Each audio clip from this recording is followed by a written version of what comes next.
Raadiyoo Simbirtuu.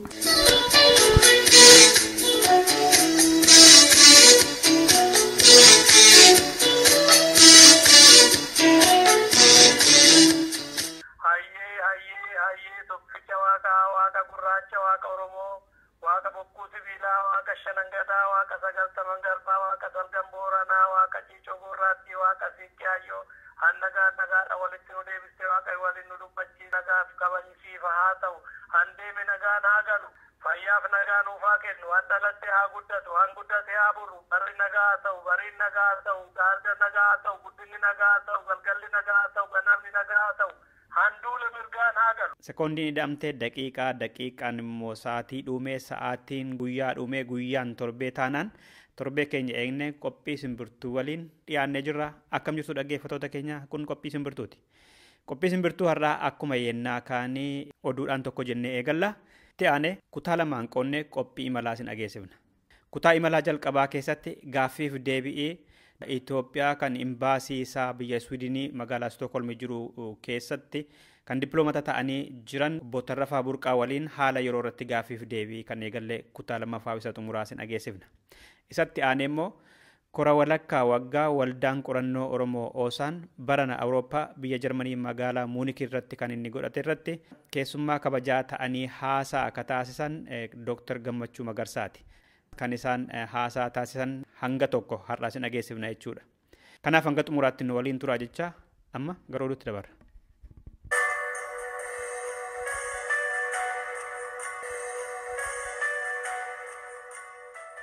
Irra deebi'ee akkam jirtu jechuudhaan amma oduu isinitti hima. Humni waraanaa Itoophiyaa barattoota Oromoo Yuunivarsiitii Wallaggaa keessatti baratan qabuudhaaf dallaatti marsee taa'aa jira jedhame. Yeroo ammaa kanatti fincila diddaa gabrummaa adda durummaadhaan yuunivarsiitii sana keessatti qindeessitu kan ittiin jedhe mootummaan Itoophiyaa barattoota Oromoo gara 15 ta'an ukkaamsuudhaaf mooraa yuunivarsiitii sana qabtee waraanaa fi poolisii itti marsee eegsisaa jira. Barattoonnis mooraa sana keessaa alatti bahuu hin dandeenye jedhame. Hanga ammaatti maqaan barattoota barbaadamanii 15 qofaatu beekame. Malee kan mootummaan barbaadaa jiru gara 200 caalaa jedha maddi keenya achi keessaa. Kanarraa kan ka'e yoo mootummaan barataa tokko unu biraa qabe hundi keenyiyyuu walirratti dhiifnu jedhaniiru jedhame. Haala sanaaf achi keessa nama tokko dubbifneerra. Barataan amma marsanii mataa jiru bakka barataa yeroo kana immoo gadi bahee galuu baay'ee dhiphuudha jira. Dhiirumachaa duuba isaarra qabatee jira, gibbiinis qabatee jira, bakki irras immoo qabamee jira. Kanaaf baay'ee sodaatu. Yeroo kana immoo barataa yoo isaan dhukamanii nuti nu jedhee karaa duubaa kaasaa jira amma gaaffii. Yoo isaan dhukamanii barattoonni akka walii dhiibnee akka tokko barannee tokko dhiisee jedhanii kanattu jedhamu. Kara barattoota 15 tokko ta'u ammaa kan nuti seeraan beekameera. Warra kana dhaggeeffatanii tattaafii nu godhaa jajjabina nuu kennaa yaaduma jedhu sin barbaanna sinirraa kana eeggan.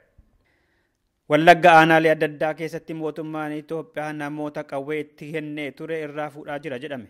Sababiin isaa immoo warri hidhatanii turan kunneen fincila amma deemaa jiru keessatti qooda qabdu jedhamanii tura akka madda simbirtuutti. Torbee darberraa kaasee horroo guduruu aanaa guduruu keessatti qallam aanaalee kan akka Gidaamii, Sayyoo, Beegii fi Caanqaafaatti gandoota jiran keessaa hidhattoota irraatii meeshaa waraanaa guuruun eegalameera. Meeshaan Oromoota fincila diddaa gabrummaa keessaa harka qabdu jedhaman irraa fuudhame kun immoo namoota saba biraarraa dhalatan naannicha keessa jiraatanitti hidhachiisamaa jira jedhe oduun nu ga'e. Waldaan qorannoo Oromoo OSA'n korasaa walakkaa waggaa Awurooppaa biyya Jarmanii magaalaa Muunikitti gaafa bitootessa 28 fi 29 bara kana godhate.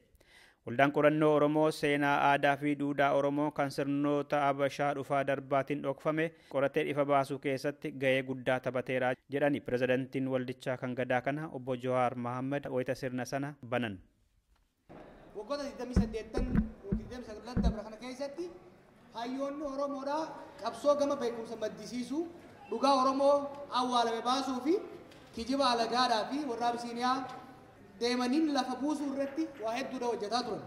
Waggoota 29 kana keessatti gama qabsoo qawweetii fi bifa adda addaatiin godhamu talikuu irratti hayyoonni Oromoo shoora guddaa taphachaa akka turan tokko lama jennee keessa deemnee dubbachuun waan barbaachisu natti fakkaatu. Guyyaa lamaan kana keessatti waraqaan qorannoo akaakuu adda addaa wal duraa duubaatiin hayyoota Oromoo fi warra adii Oromoon ta'iitiin dhiyaataa ture. Guyyaa duraa keessatti sirna ijaarsa hawaasa Oromoo kaaba Keeniyaa keessa jiraatan irratti qorannoo Dr. Paul Boxteriitiin bara 1954 qoratame Dr. Marco Baasiitiin dhiyaatee ture. Oromoon Booranaa aadaa waliin jireenya sirna bulchiinsaa dimokiraatawaa ta'e gagadaa qabaachaa ture jedha qorannoon bara 50 dura Yuunivarsiitii Oxforditti taasifame kun. Dr. Marco Baasiin Oromoon aadaa seenaa fi akkaataa jiruuf jireenya isaatiin biyya Itoophiyaa har'a jedhamtu keessatti saboota gara kaabaa jiran caalaa saboota gara kibbaa fi dhiyaa biyyittii jiran keessa jiraniin wal fakkaataa jedhan. Itti aansuudhaan Dr. Muhammad Hassan bu'aa qorannoo Dr. Paul Boxteriin maxxansiisan keessaatii mata duree 3 irratti xiyyeeffatanii dhiyeessani. Dr. Paul hayyuu Oromoo irratti xiyyeeffatanii qorannoo godhan qofaa otoo hin taane jaalala onneerraa madde kan Oromoodhaaf qabudha jedhani. Qabsoo Oromoon taasisuu irrattis nama amanidha turanii jedhan. Jaalala Oromoo qaba, aadaa Oromoo jaalataa, ummata jaalataa, aadaa Oromoo kabajaa. Achumarraa himmaas Itoophiyaa dhufee 1969 kofalee Arsii keessa ture, waggaa tokkochi ture. Waa hedduu waan Oromoo irratti rarra'a, waan aadaa irratti rarra'a, waan qaalluu irratti rarra'a. Haala Oromoon keessa tures kanarra nama barreesse, nama barreessuu qofa kan hin tahin nama waan Oromoo baru, waan gadaa baru, nama waan warra tiiffattee baru, nama hedduu barsiise. Warra Jaapaan irraa kaasee, Laatiin Ameerikaa, Biraazil irraa kaasee, nama Afrikaa ka adda addaa nama hedduu barsiise. Dr. Paul qorannoo isaanii keessatti Itoophiyaan Oromoof xiyyeeffannaa maluu hin kennine jedhaniiru. Oromoon Itoophiyaan nagarboonfatteetti wayita jedhee fudhatu warri Amaaraa immoo Oromoon diina tokkoffaati jedhanii akka amanan barreeffama isaanii kana keessatti eeraniiru jedhame. Kana malees Dr. Paul Boxter akkaataa aadaa, seenaa, afaanii fi duudhaan Oromoo dhiibamee fi kan warra Amaaraatiin bakka buufames kan ijaan argan Arsii keessatti waa'eeffatanii barreessaniiru. Oromoon saba of danda'e maqaan lafasaa Oromiyaa akka jijjiirameeru qorannoo isaanii kana keessatti eeraniiru jedhame. Dr. Paul Oromoon yoo tokkoome humni kaayyoo isaa dhugoonfachuu isa dura dhaabbatu tokkollee akka hin jiraanne qorannoo bara 1978 baasan keessatti eeraniiru jedhan. Itti fufuudhaan Dr. Gammacuu Magarsaa mata duree hidhata warra Awurooppaa fi Oromoo jidduu jiraachuu maluu irratti qorannoo bal'aa tokko dhiyeessan. Dr. Gammachuun maqaan har'a Itoophiyaa jedhamu suni dhaloota 2 yookaan 3 caalleen dura warri Awurooppaa kan itti moggaasanidha malee biyyi Itoophiyaa jedhamtu yeroo dheeraadhaaf lafa kanarra hin turre jedhan.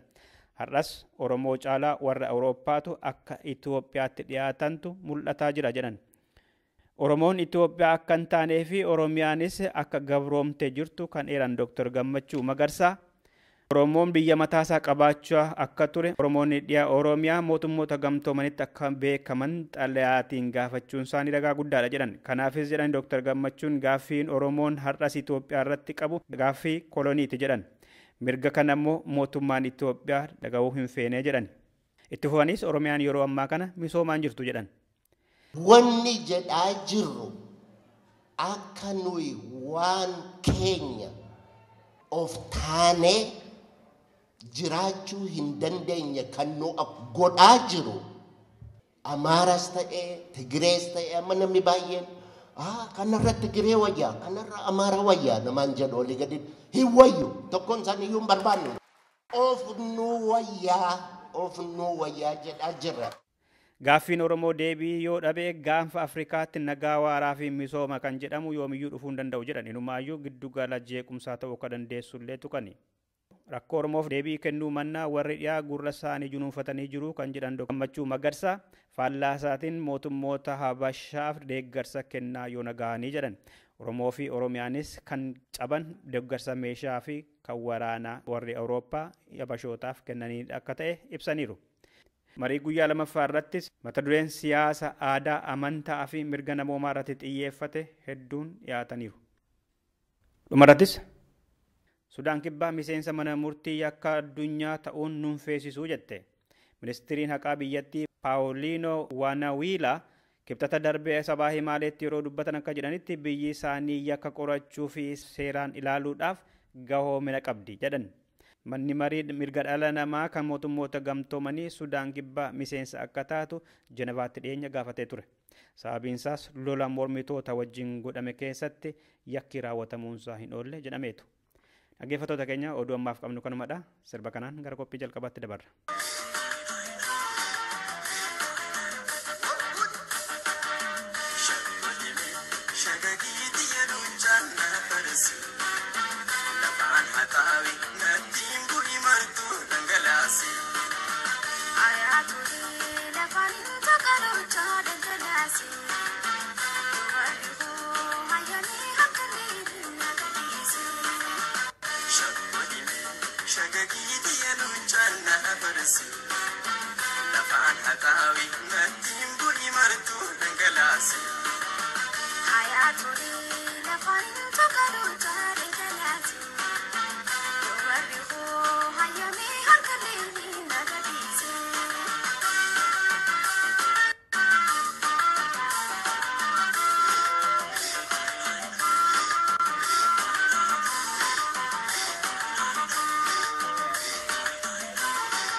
Akkuma gurraan simbuuse amma kan dhiyaatu kutaa tokkoffaa qophii Imalaati. Qophii kana keessatti imbaasii Itoophiyaa kan biyya Sweeden jiru keessatti dippiloomaata ta'anii kan hojjetan obbo Tarrafaa Burqaati.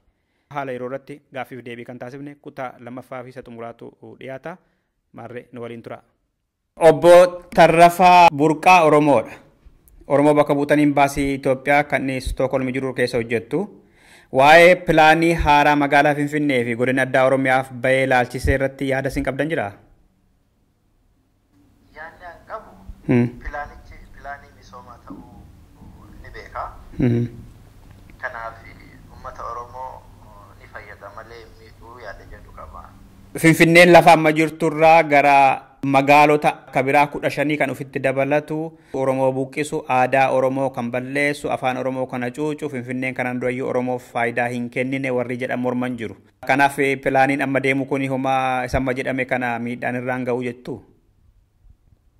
Akka nama dhuunfaatti miidhaa irraan hin ga'u yaada jedhu qaba. Wali hidhameensi Finfinnee fi godinni addaa Oromiyaa naannawaa Finfinnee walitti hidhameensi qabaatan walitti hidhameensa bu'uuraalee misoomaatiin walitti hidhamanii misoomni Finfinnee irra jiru dhawaataan misoomni keessattuu bu'uuraalee misoomaa gara naannawa sanii dabre immoo akkuma biyyaatti akka waliin ga'amuu fi karoora waliin misoomuuti malee waan wal qabatu. Isin amma Stookholmii jirtu obbo Tarrafaa. Stookholmii fi magaalonni Swiidinii ollaa keessan jiran gamtaa tokkotti pilaanii qopheeffataniitudha moo adda addadha? Waa'ee Stookholmii kana yoo sii kaasee ifa gala fakkeenyaaf amma Stookholmii koomuun jedhama. Stookholmii kana jala koomunii biraatti jira. Daandiriid koomun jedhamutti jira. Soolnaa koomun kan jedhamu jira. Fakkeenyaaf koomunii gara 6-7 jira beektaa Stookholmii kana. Stookholmii magaalatti jedhamu akka jirti tarii magaalli calqaba naannoo sanii calqabee hedduu ni dandeessa. Amma badhatee immoo koomuniin kuwwata kan akka soolnaa akka daandiriid hambiraas baay'eedha. Kana fakkeenyaaf maqaan isaa. Amma almost magaalaa Stookholmii wal fakkaata magaalli kun. Kana waan ta'eef amma fakkeenyaaf ani Stookholmii Inni naagala komunii adda addaa qabaachuun dhugumadha garuu magaaluma tokkotu finfinneedhuma amma kifla katamaa boolee jedhaan sadaadha komunii siin jettan kun naagala garuu Stookholmii fi magaalli ollaa sana jiran kabiraanii pilaanii walitti maxxanfatanii baafatanii guddatan moo kopha kophaatti guddatanii. Amma kan biyyoota guddatanii kan ammoo fiitee tokko ni ulfaata. Lammaffaa maalirraa ka'ee ka jedhu kana qorannaa gaggeeffamee fakkeenyaaf hojjetan. Akka fakkeenyaatti Jarmanti fudhatame magaalli Barliinii fi naannoo san magaalonni jiran akkamitti waliin bulu akkamitti immoo bu'uuraalee misoomaatti wal ga'u. Sanii miti mee akkuma Awurooppaatti fudhatame Awurooppaan waliin misoomnaa jettee waliin dhufte jettee miti obboleessa.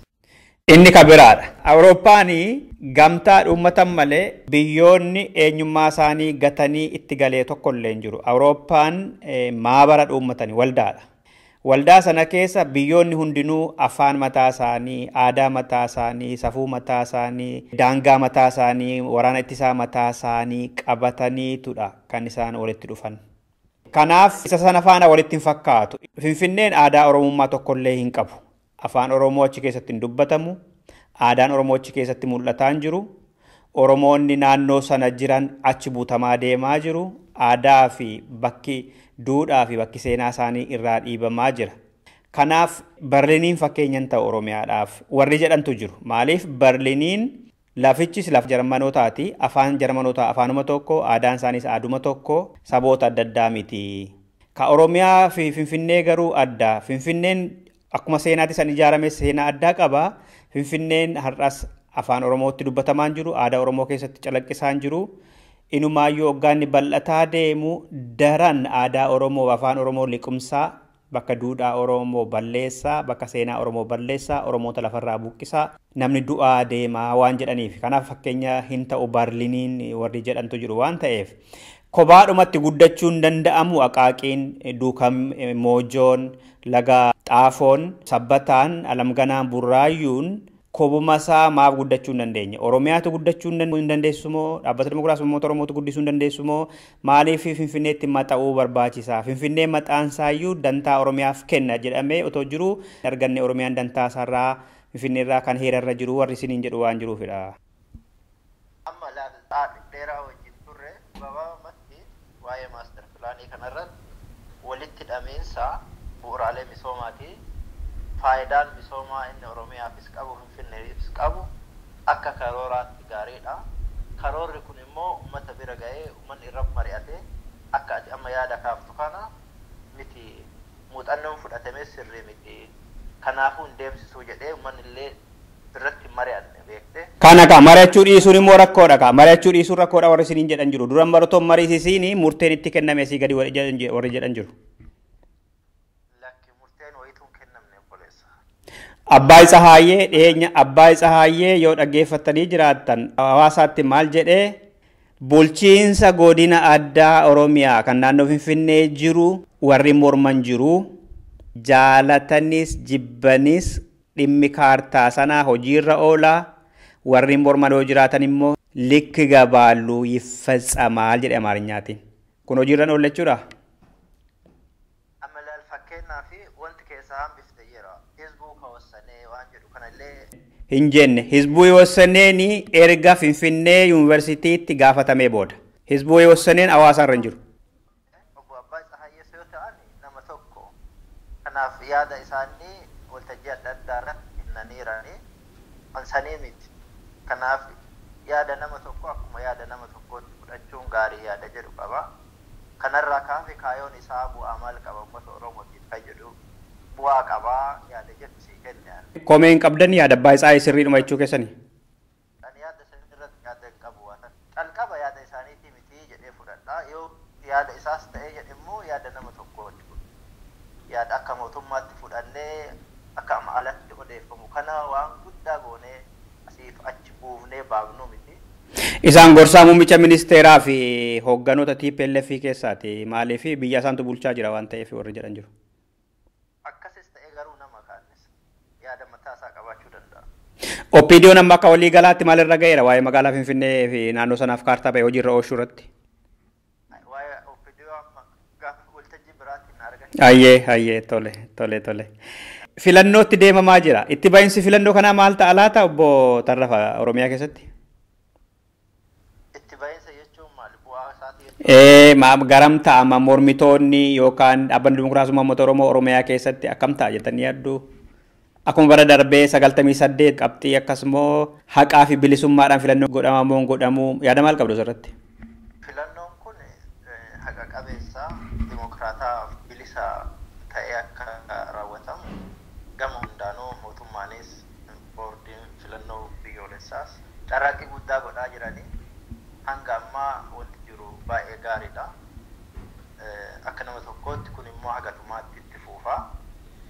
Kanaaf filannoo bu'aa isaa waliin waan arginu ta'a. Adeemsi isaa immoo tasgabbaa fi dimokiraataa haqa qabeessa ta'e akka dhumaatti deemaa amantaa jedhu qaba. Kanaaf sababni isaas tokko paartileen siyaasaa dambii ittiin bulmaataa baafatanii jiru waan ta'eef hundi isaaniitu saniin hoogganamanii dorgommiin godhan hundi sanirra akka hundaa'e waan ta'uuf kana dura rakkoo addaa keessa hin galama yaada jedhu qabu.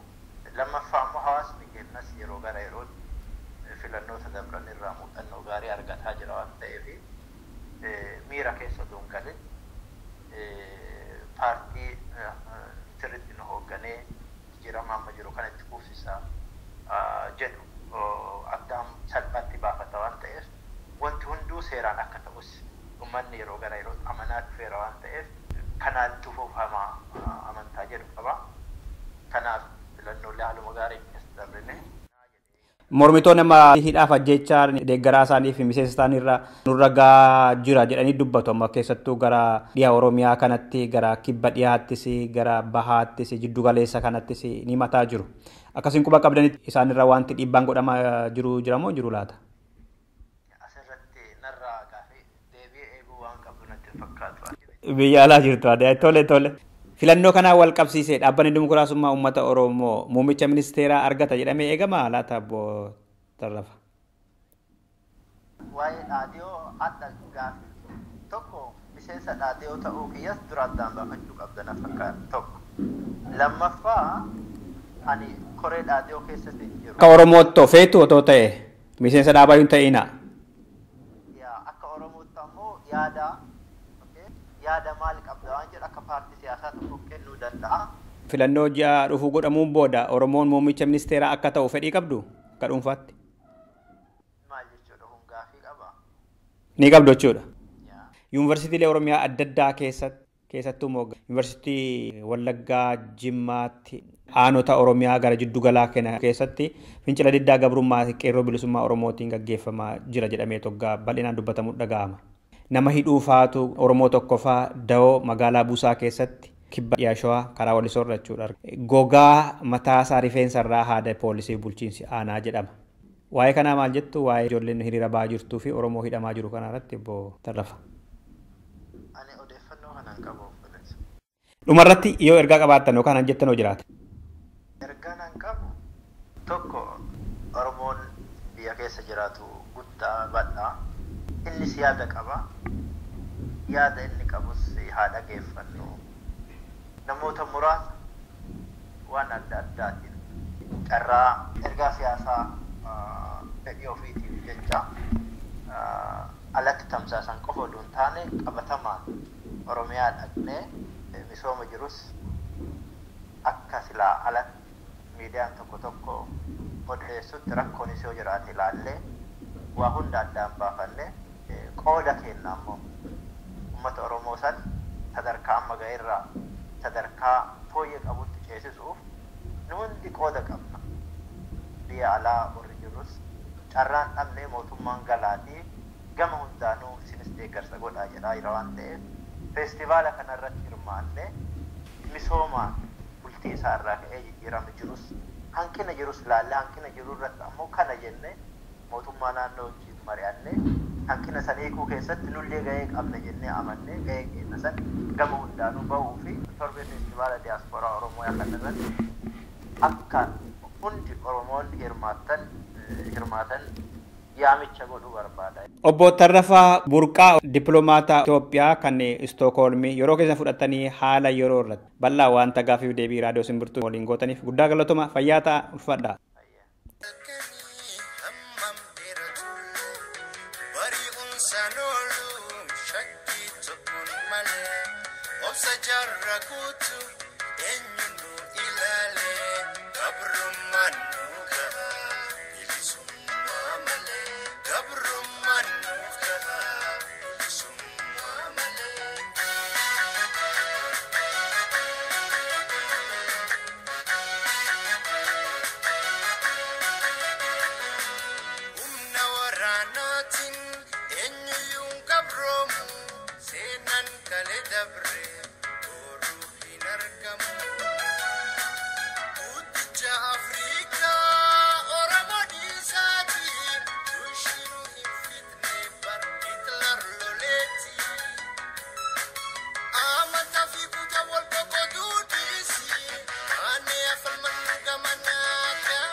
Dhaggeeffattoota keenya amma kutaa lammaffaa irra geenyedha. Kutaa lammaffaa kana keessatti immoo kora walakkaa waggaa waldaa qorannoo Oromoo kan biyya Jarman magaalaa Muunikitti bitootessa 28 bara 2015 kan godhame irratti argamanii haasaa bal'aa kan taasisan Dr. Gammacuu turan.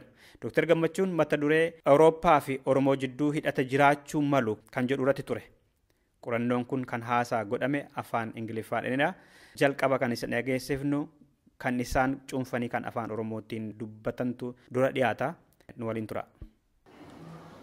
Rakkoon keenya inni guddaan warra Awurooppaa jennu kanaa wajjin wal qunnamtii silaa qabaachuu malle qabaachuu dhabuu keenyatu rakkoo keenya. Gabaabaadhumatti wal qunnamtii silaa qabaachuu malle dhabuu keenyatu qawwee nu dhabsiise. Sanatu barumsa nu dhabsiise. Sanatu fayyaa nu dhabsiise. Hamma har'aatti warri Awurooppaa ofiin jedhu kun Habashaadhaaf qawwee kennaa bahan. Habashaani waan tokko isinitti in fact I should say this in English. 5 years ago 7 professors from the Department of Biology at Addis Ababa University signed a memorandum claiming that the Amhara who have been ruling us are genetically European. I have the paper. So, my brothers and sisters, have we been ruled by Europeans in disguise? That's a question that you should ask yourself. They say they are genetically Europeans, and that's how they behave. Maybe they are, but we have to make sure that they are before we buy into amma afaan oromootiin egaa nuti kan barbaannu ifii keenyaan if bulchuudha.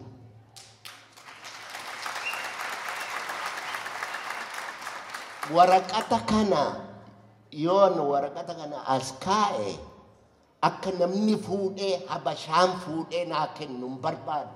Hin tuqinna duraa kan koo anatu fudhataa. Bishaan kana namni dhugee dheeratti kennee dhuguun qaba. Ifiin buufadhaa naan buuftu amma barbaadde anatu amma barbaade buufata kan kooti bishaanichi.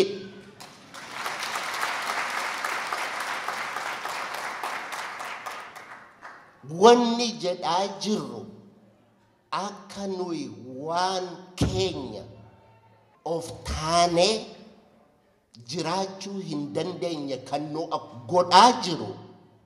Amaaras ta'ee Tigirees ta'ee amma namni baay'een kanarra Tigiree wayyaa kanarra Amaara wayyaa namaan jedhu olii gadi hin wayyu tokkoon isaanii iyyuu hin barbaannu.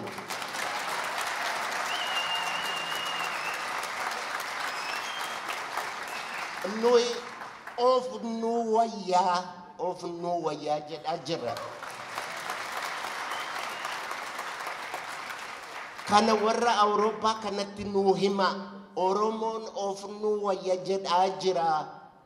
Of nu wayya jechaan amma Profeesar Mahammad sila Oromoon biyya diiguuf jedhaa maaloodha naman jedhu maaliif biyya diigna noo biyya keenya keessa jirra. Look, let me put this in English again. You see, the problem is what you call Ethiopia. You know what you call Ethiopia? I know every village in that country. I'm not exaggerating. I'm telling you the honest truth. I've been to Tigray. I've studied the Amara region for 7 years. I've been going there every summer because I really wanted to know who the Amaras are. And I'll tell you this. Tigray is not Ethiopia the same way Oromia is Ethiopia. Amara region is not Ethiopia the same way that Oromia is Ethiopia. I'll tell you why. Because if you go to Tigray, the songs are Tigrinya, the dances are Tigrinya, the funerals are in Tigrinya, everything, you know. Their culture has never been distorted. Nobody has occupied their land. When you go to Amara region, you walk around Bahardar day and night, you will never hear a Walaita singing in any bar or in any shop. You never hear a Gurage singing. It's all Amharic. Good for them. But come to Oromia. When you come to the smallest town in Oromia, in this house, Gurage is singing. In that house, Walaita is singing. In another house, Tigray is singing. In another, this is actually Ethiopia. Oromia is Ethiopia. So how do they claim that we destroy Ethiopia, which is actually Oromia? So they got it wrong.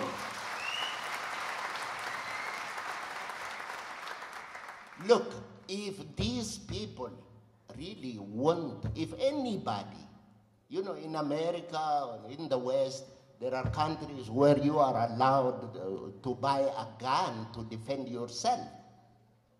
You know, in self-defense, if somebody comes and messes with your wife, what do? You shoot him. If he walks into your house and tells you to go out, do you just get up and go out? Oromia is our house. That's what everybody should know. We're going nowhere. We're right there. And we're there for good. That's what we're saying. Obbolotan ko, wannan isinin jedhu barbaadu. Har'a qabaati. Faranjii argitan hundumaattuu waan taatan itti hima. Iyyan beekuuni nama lubbuun hin qabinii jedha Oromoon. Iyyachuu qabdu wherever you go. Kanachi mana dhufanii isaan isin baranii lakkeetti bilisummaatti isinii kennama isiniin jedhanii baay'ee fayyaa ta'aa guddadhaa jira.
Kora walakkaa waggaa waldaan qorannoo Oromoo yookaan OSA'n Jarmanii magaalaa Muunikitti godhate irratti Dr. Gammacuu Magarsaa haasaa godhan keessatti hidhata Oromoo fi Awurooppaa jidduu jiraachuu malu jedhanii haasaa taasisan keessaa cuunfaasaa afaan Oromootiin kan isaan dhiyeessan gurra siin buufneerra. Kan isaan haasaan bal'aadha achi keessaa Ingiliffaadhaan kan dubbatame gar tokko immoo amma isinii dhiyeessina. Oromo-European relation is somehow the failure. It's like in the Gordian knot, Alexander the Great, when he was given the knot to undo the knot, and nobody, he who can undo the knot is supposed to become the king. Alexander couldn't undo the knot, so what he did, he drew out his sword and cut it, and he said, I have done it, I am the king. So he colonized Asia. So our relation is very similar to this Gordian knot that was cut into pieces by Alexander. But in talking about European, I like to say this. By European, we do not in any way mean the European people or European individuals. European colonialism and or imperialism should not be confused with European peoples or individuals.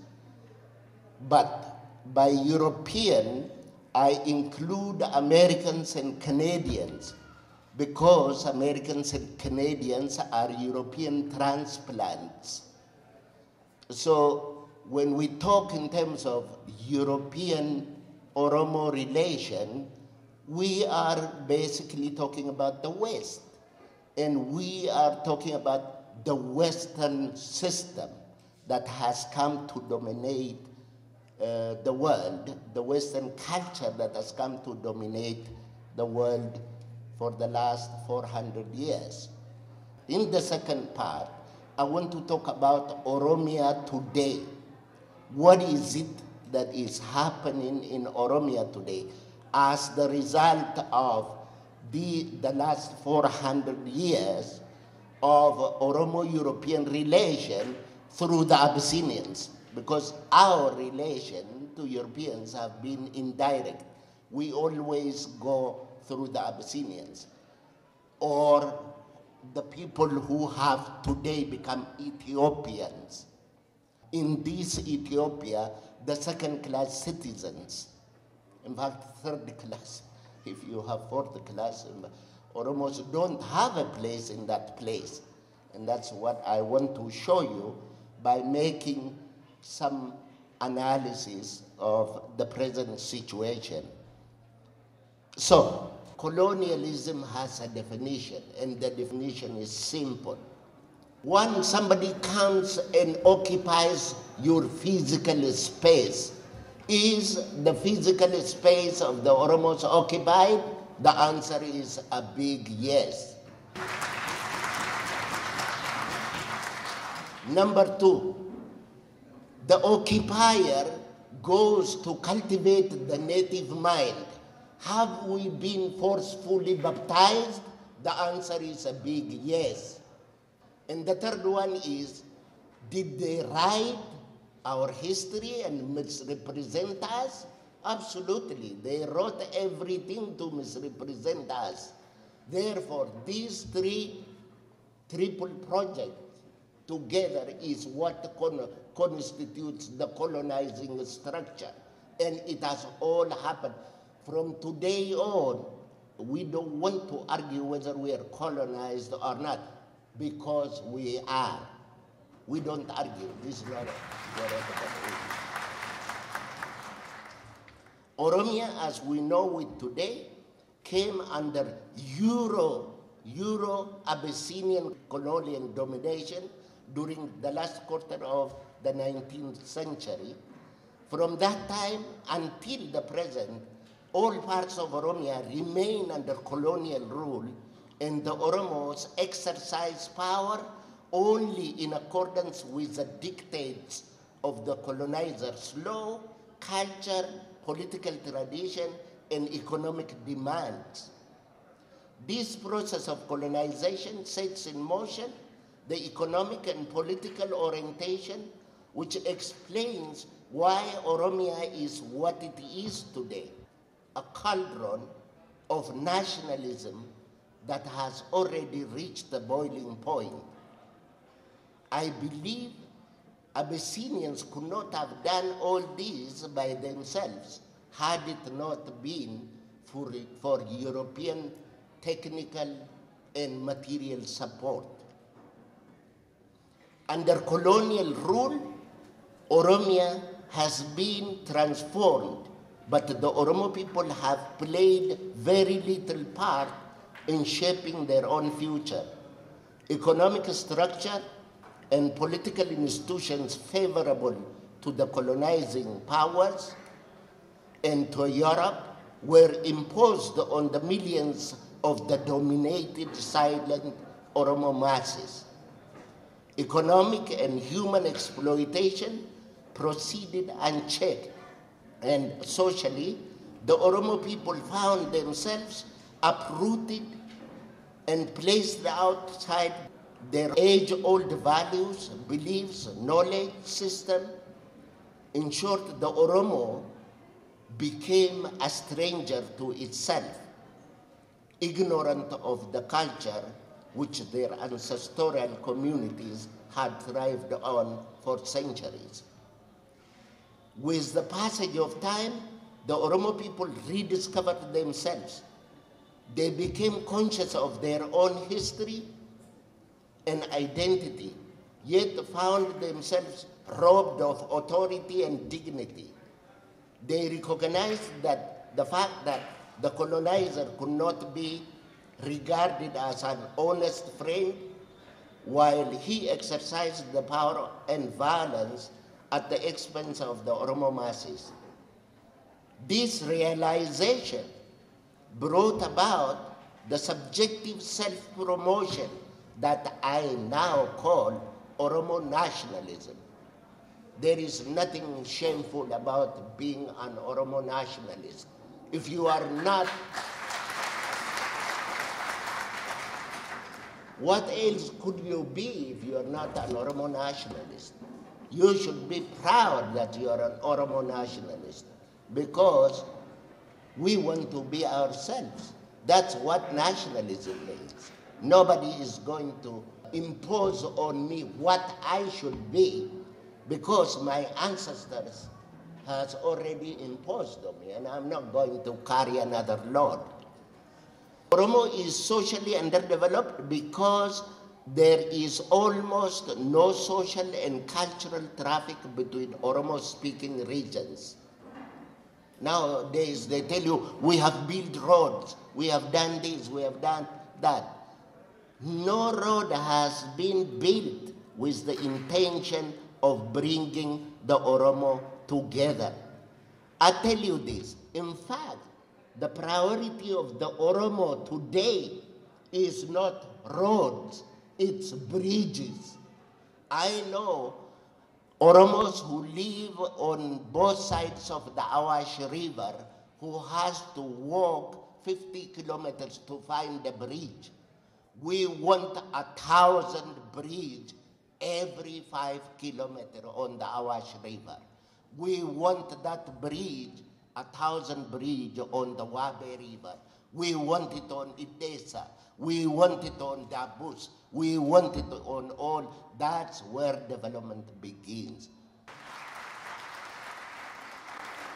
When I talk about the bridge, it is not only just the physical bridge. I want a bridge between the Itu and the Humbana. I want a bridge between the Siko and the Mando. I want a bridge between the Raya and the Asebo. I want a bridge between the Macha and the Tulama. And I want a bridge between the Sabo and the Gona. We want bridge. We don't want them to destroy our bridge. For the last 100 years, what have they been doing? Destroy our bridge. We want to rebuild those bridges in the social sense, in the political sense, in the economic sense, in every sense of the term bridge. Oromos closer to the Amhara region are most familiar with Orthodox Christianity and the Amharic language. They constantly listen to the Amharic national propaganda and the local FM programs. They also listen to American and German-sponsored propaganda through institutions such as Voice of America and Deutsche Welle. You know, on Deutsche Welle, the radio station I've been listening to for the last 50 years, you hardly hear anything Oromo, not even a song. And you Oromos know this as much as I do. You don't hear. Have you ever heard a Libera song on the Deutsche Welle? And they call you Ethiopian? It's always Amharic songs, and I told them they don't listen. So, they don't mention Oromo unless it is in the negative. And we don't want the German taxpayers' money to be used against us. And that's why we're talking to Europeans today. Another example of the artificial disconnections among the various Oromo groups is that the Oromos of Eastern Oromia, for instance, know more about Djibouti, Somalia, and the Arab world than they know the rest of Oromia. This also emanates from the way communication is structured within the empire. This lack of communication is a definite source of problem in the development of Oromo and the Oromia region. In education and teaching, no effort at all is being made. And I'm coming from them. I'm not giving you a second-hand information. I'm coming from there. So I am telling you. If you think I'm telling you, like, come over there and you are shown to you. In education and teaching, no effort at all is being made to revive the age-old cultural link. Again, these undertakings are conspicuously absent and call for honest leadership that is obviously missing. Economically, Oromia is underdeveloped and the Oromo people are underdeveloped in the sense that mass poverty is universal. You know it. You know, it's our people who were evicted from Harar. And now where are they? They are at Keto. They call it resettlement, and people are living under shackles of, you can't explain it. They call it, it's not a house. They have no roofs over their head. The entire, it looks when you cross the bridge called Keto, and me and my wife, Dr. Anissa, have passed that way, you can see masses of the sons and daughters of Carlos spread over the Keto bridge. There is no school for them. And these are young people. Anyway, what I am trying to say is really simple. You see, the fight in these third world countries, and Europeans should understand this, is about access to the West. By access to the West means Mercedes-Benz. He who gets the Mercedes-Benz is a person who has got access to the West. And basically, the mechanism of having access to the West is having a state power. If you have a state power, you have access to quality education. If you have a state power, your people will have access to quality health care. If you have access to Europe and America, you have access, if you have access to the state, you have access to the West, you have access to firearms. That's what we're talking about. You know, in the Gordian knot, I explained European failure to see again. And today we plead, you see us again. We plead as Oromos, you see us again. We can't continue the way we have come. And it's just beyond words to explain the way we have come. And we can't continue that way.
Dhaggeeffattoota keenya kanarraaf jenne egaa hundumaa gurraan seengeenye nagaatti waliin jechuuf jirra. Qophii keenya irraati akka waa hubattan abdachaa torbee dhimmoota adda addaa amma qabanii walitti deebinutti haalaaf bakka gaarii keessa akka turtan yeroo hundumaa hawwii keenyadha. Sagantaa keenya irraa qooda fudhachuu yookaan yaada keessan nu qooduu yoo feetan karaa iimeelii keenya radio@simbirtuu.com bilbilas qabnaa karaa marsaa keenya www.simbirtuu.com dhaan yaada qooduu nu dandeessu. Radio Simbirtuutiinis Facebook irratti quunnamuu fi yaada kennuu dandeessu. Hanga torbeetti turtii gaarii sirba kanaan nagaatti.